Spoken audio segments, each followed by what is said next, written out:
Video सिर्फ घुटना जाम वालों के लिए है, जिनका पैर जाम हो गया है या पंजा जाम हो गया है, ज्वाइंट जाम हो गए हैं, फ्रैक्चर या लिगामेंट इंजरी के बाद में या सर्जरी कराई थी तो ज्वाइंट जाम हो गए हैं।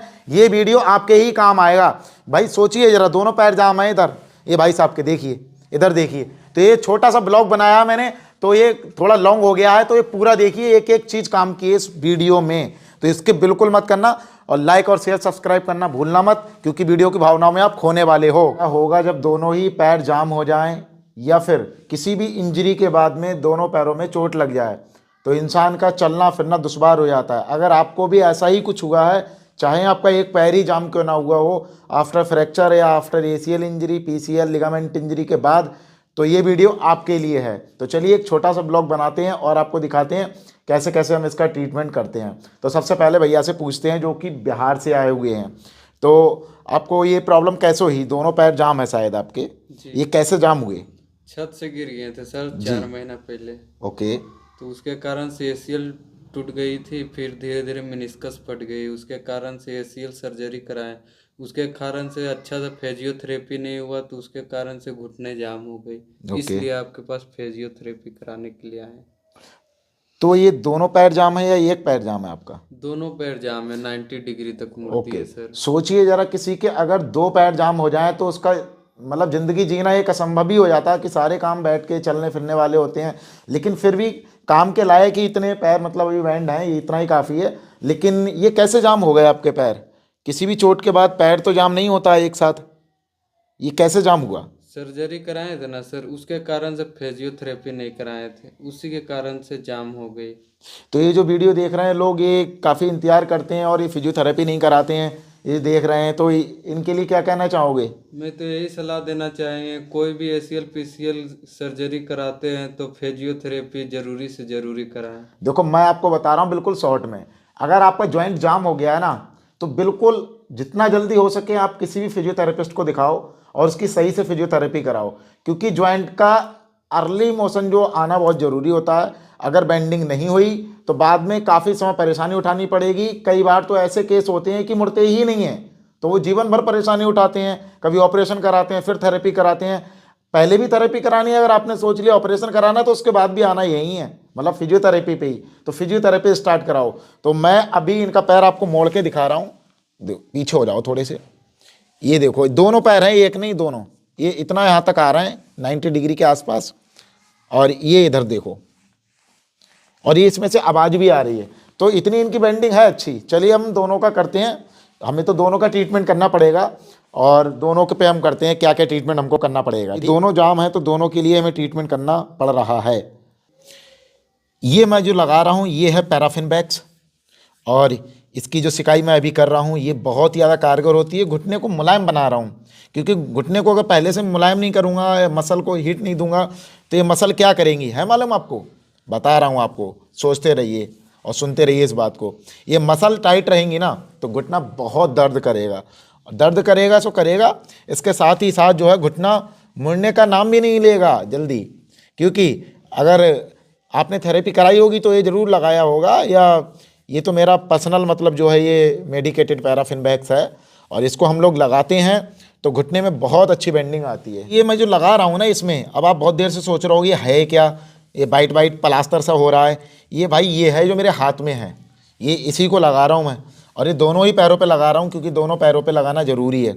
ये सभी जगह काम करेगा, सभी जॉइंट पर, क्योंकि हाथ और पैर के सभी जॉइंटों पे काम इसलिए करेगा क्योंकि ये जो है इसी में मोस्टली काम आता है। इसके काम तो इतने ज़्यादा फ़ायदे हैं ना, इस पर सारे लिख रखे हैं, कहाँ गया ये। अभी इसको जो है लगा सकते हो, गठिया में लगा सकते हो, ऑपरेशन के बाद, फ्रैक्चर के बाद, प्लास्टर के बाद जॉइंट जाम हो जाते हैं तो भी इसका यूज कर सकते हो।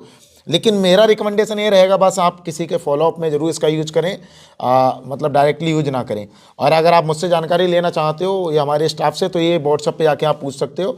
इसका स्क्रीनशॉट ले लेना, तभी व्हाट्सअप करना हमारे लिए, क्योंकि हम ऐसे वीडियो में समझ नहीं पाते हैं किस विषय में आप बात करना चाहते हैं और क्या बात करना चाहते हैं। लेना चाहते हो तो वहीं पर जाके बात कर लेना, आपको मिल जाएगा ये, और घर बैठे आपके ये पहुँच जाएगा बहुत आसान तरीके से, ठीक है। तो इसको मैंने लगा लिया है, ये था बहुत सिंपल तरीका, इसको लगा लिया। अब इसको मैं छोड़ दे रहा हूँ, इसको लेना है तो लिंक मैं डिस्क्रिप्शन में दूंगा, या नंबर है जो स्क्रीन पे आ रहा है उस पर बात कर लेना, ठीक है। इसको देखो किस तरीके से चमक मार रहा है, पूरा प्लास्टर की तरह हो गया ये। अब ये टाइट हो गया है पूरा, और अंदर ये हीट पैदा कर रहा है इसमें, क्योंकि अब ये मुलायम कर रहा है त्वचा को, और फिर ऐसे लगा वेस्ट नहीं होगा, ये बार बार हम यूज करेंगे, इसी को फेंकेंगे नहीं, क्योंकि हमारे लिए ये इसलिए काम करेगा। अभी ये ख़राब नहीं होता जल्दी, आप सोच रहे हो कि ख़राब हो जाएगा फेंक दिया जाएगा, इसको बार बार यूज करेंगे रिसाइकल करके। तो इसका सबसे बड़ा फ़ायदा तो ये है, एक्सपायर नहीं होता जल्दी, वेस्ट नहीं होता जल्दी। बस इसको गंदा मत करना, साफ़ सुथरा रखना, तो कितना भी यूज करना। यूज करने का तरीका यही है, इसमें रख लो किसी भी बर्तन में, ऐसे गर्म कर लो। ये तो मेरा बैक्स का जार है, छोटा सा मिनी है, बड़ा भी आता है, उसके माध्यम से इसको लगा सकते हैं। अब इसको मैं छुटा लेता हूँ। इसको छुटा के एक तरफ रख लिया मैंने, इस तरीके से छुटा दिया, और इसको बिल्कुल सफ़ा कर लेंगे, और इसको अभी फिर से यूज कर सकते हैं दोबारा। इसी को बार बार यूज करना, ऐसे किसी भी चीज़ से छुटा लेना। अगर ये नहीं लगाया ना तो घुटना मुलायम नहीं होगा, और मुलायम नहीं होगा तो घुटना मोड़ेगा नहीं, इसलिए मर्रम लगाना बहुत ज़रूरी है। ये मेरा पर्सनल मर्रम है, बाकी मार्केट में आपको किस नाम से कैसे करके मिलेगा ये मुझे नहीं मालूम। ये पर्सनल मर्रम है, बहुत काम का है। ये घुटना मोड़ने में ही हम यूज करते हैं इसको, और कोहनी मोड़ने में, कलाई मोड़ने में, जो फ्रैक्चर वाले केस होते हैं उन सबको मोड़ने में। इस तरीके से सब छुटा लिया मैंने। इसको ज़रूर लगाना है मर्रम को, जितना दिन में 2-3 बार लगाना है मर्रम को कम से कम, और भरपूर सिकाई करनी है इसकी। बस जले नहीं, इतना गर्माहट रखना है इसका। इसको सफा कर लूँगा कपड़े से, बिल्कुल ये साफ़ हो जाएगा बहुत आसान से। चूँकि यहाँ एक्सरसाइज बताना तो रह ही गया, अब आता है एक्सरसाइज का पार्ट। तो हम पैर को मोड़ते हैं, देखो ये आ रहा है रेंज, अभी ये रेंज आ रहा है इसका। तो एक्सरसाइज भी हम इनकी करते हैं। पहली एक्सरसाइज को ऐसे करते हैं, इस तरीके से नॉर्मल मूवमेंट कर ले रहे हैं इस तरीके से, क्योंकि ये ब्लॉग है तो इसमें थोड़ा थोड़ा सब कुछ दिखाना ज़रूरी है। ऐसे हम अभी जो इसको कर रहे हैं, और इससे आगे नहीं जाएगा, क्योंकि ये पैर अब जो है जाम है। कि अब हमने इसको थोड़ा सा चला लिया, तो इसके बाद अभी जाम तो ये वाला भी है, अब इसको भी चलाते हैं, क्योंकि थोड़ा थोड़ा सा चलाएंगे, गर्म करेंगे पैर को, और एक एक करके दोनों पे रिपीटेशन कराते रहेंगे, क्योंकि थोड़ा थोड़ा सा रेस्ट देते हैं ना। तो इस तरीके से इसको चला लिया। दोनों ही पैर जाम है, तो दोनों पैरों की भी एक्सरसाइज एक ही साथ ही करा ले रहे हैं, और हो भी रही है, बहुत आसान है। तो इसलिए दोनों को एक साथ अब मैंने किया, तो अब एक एक करके अब ये एक साथ जो है दोनों को मोड़ सकते हैं। तो ये भी अभी ये एक्सरसाइज कर रहे हैं, ठीक है, ये भी बहुत कारगर है। हल्के हाथ से मोड़ने के बाद में अब इसको जो है थोड़ा हल्के तरीके से हटके, अब ज़रा थोड़ा सा हैवी प्रेशर के साथ में इस पर हाथ रखते हैं। तो अब इसकी जो है प्रेशर बढ़ा के एक्सरसाइज कर रहा हूँ थोड़ा सा। अब पेशेंट को फील भी हो रहा है कि हाँ घुटना मुड़ रहा है। बहुत सारे मरीज हमसे एक सवाल करते हैं, वो सवाल क्या है? वो सवाल ये है कि मशीन से मोड़ दोगे? भाई मशीन और हाथ दोनों की आवश्यकता होगी तो दोनों से मोड़ा जाता है, किसी एक की आवश्यकता होगी तो एक से। ये डिपेंड करता है घुटने की कंडीशन क्या है। तो आपने कुछ वीडियो में देखा होगा कि मैं मशीन से मोड़ता हूँ सिर्फ, किसी में दोनों चीज़ों से मोड़ता हूँ, किसी में सिर्फ हाथ से मोड़ता हूँ। तो ये आपके लिए समझना बहुत ज़रूरी है। दोनों पैरों की एक्सरसाइज मेरे को करानी पड़ रही है। जब दोनों पैर जाम है तो दोनों की कराऊंगा मैं, और बड़ी मेहनत करनी पड़ती है घुटने वालों केसों में, क्योंकि पेशेंट को भी और हमको भी इसमें एफर्ट्स की ज़रूरत होती है, और थोड़ा सब्र की। हिताश बिल्कुल नहीं होना है, थोड़ा खुद पे और ऊपर वाले पे सब पे भरोसा रखना होता है। ये तभी मुड़ते हैं पैर। इसमें खट खट की आवाज़ भी आ रही है, क्योंकि कैल्शियम ना जो चिपकन मार गया है इसमें, तो चिपकाहट आ रही है, तो उसके साथ में ये जो है कैल्शियम भी इसका जो है थोड़ा सा घिसाव होगा, घुटने में चलेगा तो रवा हो जाएगा। ठीक, मोड़िए। चूँकि अब हैवी एक्सरसाइज पे आ गए हैं, और हम अब जो है बिल्कुल थोड़े हैवी प्रेशर के साथ और एक्सरसाइज को हमने बढ़ा दिया है। तो देखने में सेम लग रही होंगी, लेकिन ये सेम नहीं है। इनमें जो है पेशेंट को भी फील होता है और हमको भी फील होता है कि हाँ एक्सरसाइज में अब जो है बदलाव किया गया है। इसलिए पूरी वीडियो आप ध्यान से देख रहे हैं तो आपको वो भी लास्ट तक समझ में आएगा कैसे कैसे करके मैं कर रहा हूँ। और इसमें ट्रिक और मेहनत सब कुछ की ज़रूरत होती है, सिर्फ हवाबाजी में पैर नहीं मुड़ता है। मोड़िए।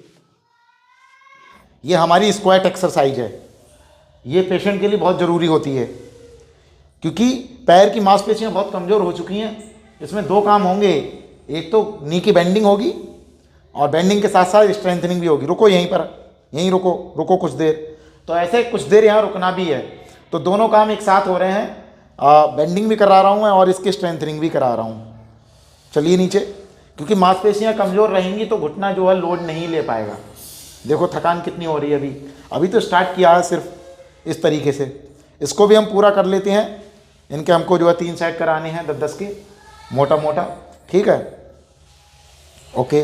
इस तरीके से दर्द भी हो रहा है। होल्ड जरूर करना है, गलत तरीके से नहीं करना है। गलत तरीका क्या होता है मैं बता रहा हूँ, देखो अभी ऐसे करवा रहा हूँ। कुछ लोग ऐसे होते हैं बिल्कुल पीछे चिपक जाते हैं, फिर ऐसे बैठ जाते हैं। कुछ लोग क्या होते हैं, पैर आगे कर लेंगे, ऐसे बैठ जाते हैं, ऐसे पकड़ के। ये तो इसकी एक्सरसाइज नहीं हो रही है स्पाइन की फ्लेक्शन के लिए। ये हमको तो नी बेंडिंग करना है, तो नी करना हो थाई पे मसल पे लोड तब आएगा जो हम करेंगे। और पैरों पे जरूर ध्यान देना है। पैर हमारे जो है ये बिल्कुल बराबर में नहीं होने चाहिए, ऐसे बहुत फैले हुए नहीं होने चाहिए। वो शोल्डर फैला के रखे हुए हैं आपकी, इतने यहाँ से हाइट है, वो चौड़े हैं, तो उतना ही हमको जो है पैर फैला लेने ऐसे। और फिर हमको जो है इस तरीके से स्ट्रेट स्पाइन को रख के फिर हमको कोई चीज़ पकड़ के या किसी के सहारे के साथ में ये एक्सरसाइज को हमें ऐसे करना है। तो ये बहुत ज़रूरी एक्सरसाइज है स्क्वाट, जो कि पूरी थाई की क्वाड्रिसेप की और बीएमओ मसल्स के लिए बहुत काम आती है। बाकी बीएमओ की और भी एक्सरसाइज होती हैं, वो मैं आपको दिखाऊंगा, बहुत काम करती हैं तकिया उकिया दबाने वाली। तो अभी इसको करिए आप। ये नेक्स्ट एक्सरसाइज बहुत ज़रूरी है, जो कि घुटने की बीएमओ मसल को हम टाइट और स्ट्रेंथ कर रहे हैं, क्योंकि घुटना कमज़ोर हो गया है और ये मांसपेशियां बहुत कमज़ोर दिख रही हैं। बीएमओ मसल ये देखो, ये पूरा टाइट करने के लिए तो हमें कराना क्या है इसमें, सबसे पहले हमें पैर के घुटने के नीचे में पिलो रख लेनी है, या ऐसा एक टॉवल का रोल बना लेना है या फोम रोलर।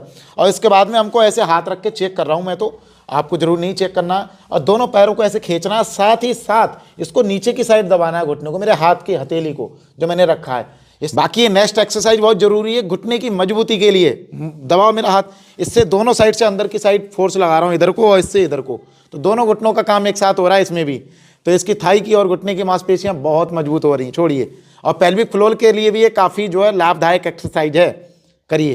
तो इसके भी हमको जो है 2 सेट लगाने हैं 15-15 रेपिटेशन के, ठीक है, बहुत ज़रूरी है। Very good, okay. छोड़िए। इसके साथ ही साथ पंजे को चलाओ, दोनों पंजे को चलाओ ऐसे। हाँ, ये पंजे को चलाने वाली बहुत ज़रूरी एक्सरसाइज है। ये ब्लड सर्कुलेशन को बढ़ाती है पैर के, और मांसपेशियों को थोड़ा सा जो है सॉफ्ट रखती है, ठीक है। तो ब्लड सर्कुलेशन के लिए काम करती है। इसी के साथ साथ हम वीडियो को एंड करते हैं, मिलेंगे किसी अन्य वीडियो में। आपकी जो प्रतिक्रिया बात करना चाहते हैं वो हमें कमेंट सेक्शन के माध्यम से या व्हाट्सअप के माध्यम से बता सकते हैं। तो अपॉइंटमेंट लेके कॉल कंसल्टेशन का हमसे भी आप डायरेक्ट बात कर सकते हैं। एक्सरे रिपोर्ट, MRI जो भी आपने कराया है वो हमको दिखा सकते हैं और वीडियो कॉल पे बात कर सकते हैं। ध्यान रखना, अपॉइंटमेंट कॉल कंसल्टेशन की एक छोटी सी फीस है, जाके आप स्टाफ से अभी आप बात करिए, और वो आप मेरे को जब आप अपॉइंटमेंट ले लेंगे तो आपकी मेरे से डायरेक्ट बात होगी, ठीक है। तो व्हाट्सअप का नंबर आ रहा है नीचे, आप जाके बात करिए। Okay, bye.